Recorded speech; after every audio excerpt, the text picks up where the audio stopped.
Hello everyone, this is my code for window form application BMI.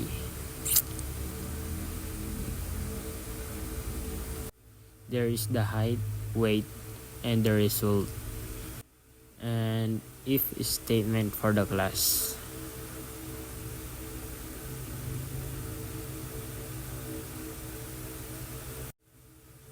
There is the underweight, normal, obese, and more.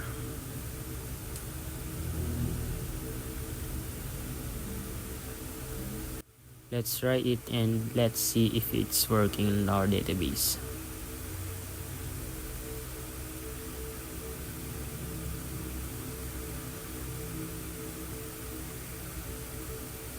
So it's working, guys.